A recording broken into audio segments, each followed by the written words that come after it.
Okay, today I thought we'd talk about the reissues of the Mr. Atomic, and specifically we're talking about the Osaka Tin Toy reissues, not the Mike's Train House.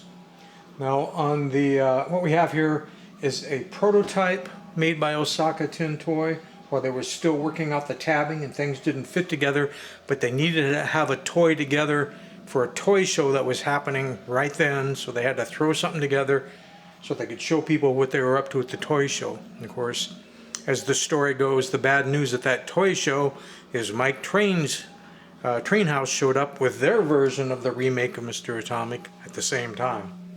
I guess neither one knew that the other one was doing the project. I don't know. We can talk about that more in a different video. And over here we have a production issue of the toy. Now the main difference in the production issue is everything fits together, and we're going to look at that a lot closer in just a second. But the other main issue is on the box itself. Somewhere on the box itself. Trying to remember. Oh yeah, here it is. The box not only specifies the color, because it came in blue and silver, but it also specifies the serial number for that particular one. And then on the inside of the box, let me open this up. The reason I'm wearing this jacket is it's only 55 degrees out here. Even though this is the first day of summer and it's warming up, it's still nice and cool out here. So you got this little sheet here, and you had this this postcard with more information and stuff on it. But more importantly, you had the Tin Age Osaka Tin Toy card and the actual number for the robot. Now, none of that exists with the prototype because the toy hadn't gone into production yet. So let's take a closer look at the robot and you'll kind of see what I'm saying. According to Ray, some parts of it, they were still working on sizing and fitting, fit and finish, and some of the metal tabs and things didn't line up quite right. I noticed there's kind of a sloppy fit around the bottom. There's a little X on this tab here, so that meant something to them. You also notice that the rubber hands are like this kind of white rubber color, whereas the production one, I really shouldn't be picking this up with one hand because it's more than you can hold with one hand. So let me try to get it over there. You see the rubber is a nice dark color versus that.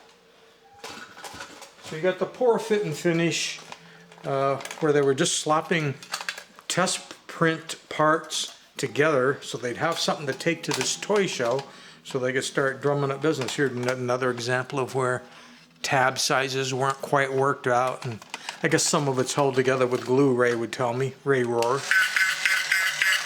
It did function, however. There is a color wheel inside that turns around. So you have the different colors there, and you can see a light through the top, and you have that. You got the really cool clicking sound, just a bump and go drive. The rear wheels are mechanically connected to the toes, so you can see I'll get back far enough so that when things move the toes would tap. And now let's get on to the box, because they had to have a box at the show.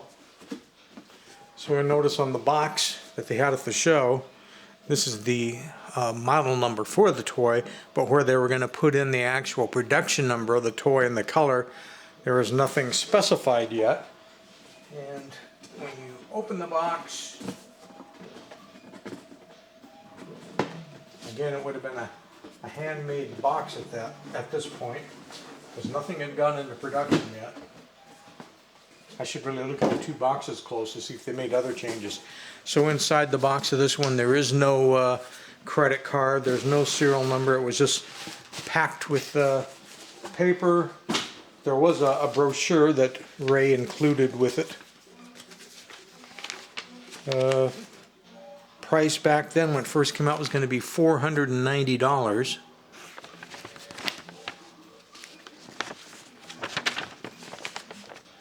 So it's like a flyer they would have had at the toy show to promote the sale of the toy.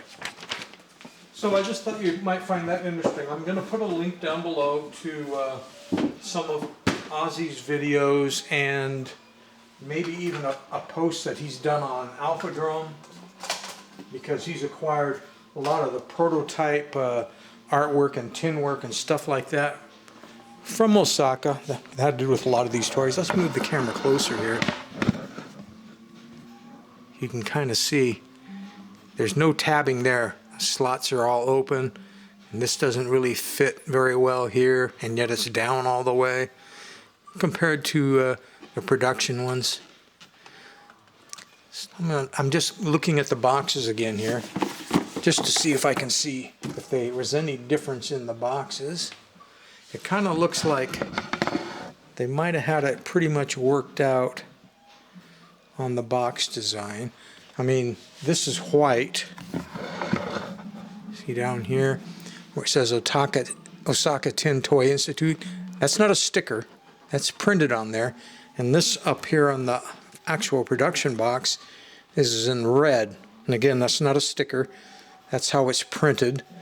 Here it says 1962 Tomi Yonzuwa, all rights reserved. And then down here in different print, I suppose I should have zoomed in on that.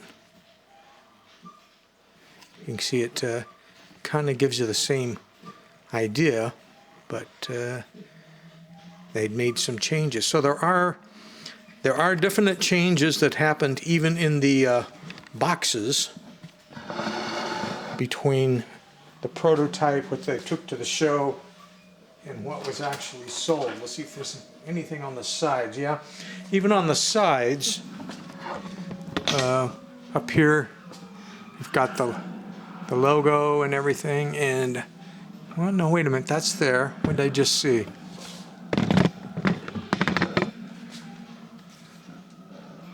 I don't know what I thought I saw. I don't see a difference there. Looks the same. Let's take a peek at the end. The end panels. See if you can see anything here. And let me move back so we can see both at the same time, more or less. So we got the red, The print is definitely darker on the production. You got the color, you've got the actual serial number, whereas this one has nothing. This looks the same other than it's lighter and this is darker. Just reaction. So it looks like the majority of the box stayed the same. Very few changes were made to that part. But I thought it was cool. I've always liked prototypes from companies, early assembled ones where they're trying to either sell it at a toy show or they're trying to work out the final little bugs and glitches before they go into full production. And the silver one is a prototype build, which they rushed together for a toy show.